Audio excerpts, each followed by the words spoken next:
Assessment in the number and algebra strand of mathematics in the Australian curriculum is essential to understand knowledge that students are constructing, how ideas are being interpreted, and their evolving mathematical ability.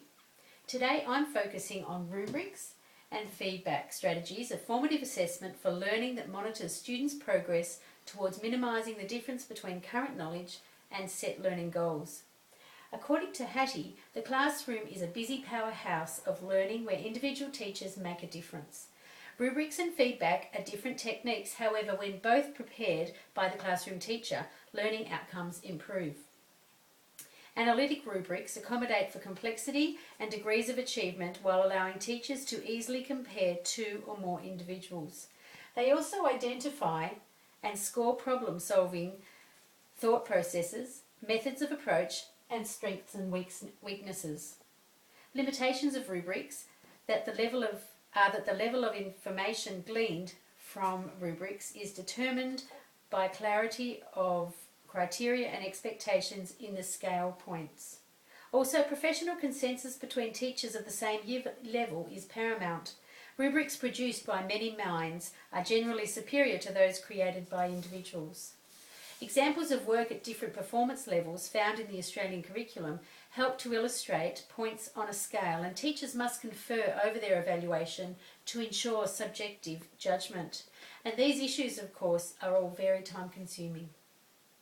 The benefits of using a rubric are the ease of identifying levels of acceptable and unacceptable performance, enabling teachers to quickly ascertain how far one is away from understanding and what type of further instruction is required. Rubrics are also an efficient record-keeping tool, useful for evidence at report writing times. For students, rubrics explicitly clarify that which is required by the teacher. They guide students to produce better work, motivate them to keep trying by focusing on the positives rather than that which they still cannot do, and they also help develop a growth mindset, important for problem-solving new concepts in maths. For teachers, rubrics are key strategies that can reliably justify decisions in overall assessment and reporting for the benefit of students, parents, and school policy. My other assessment strategy is feedback, where the teacher sets up a dialogue and students around a number of algebra activities and provide feedback based on responses. According to Clark, feedback provides affirmation of one's current level of achievement, then provides further clarification for improved understanding.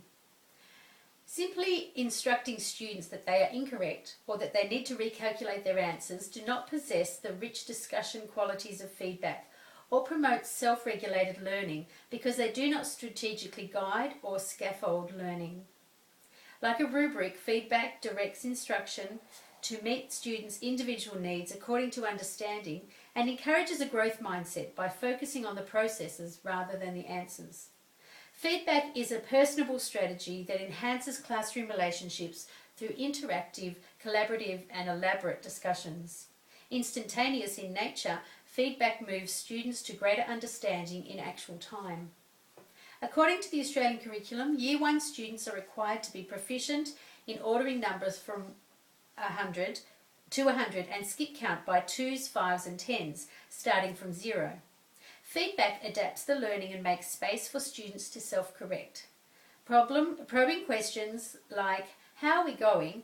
Or how did we get that answer? Monitors and assesses learning progression and indicates a team effort. Limitations of feedback strategy include the possibility that students will misinterpret and not recognise what changes are required.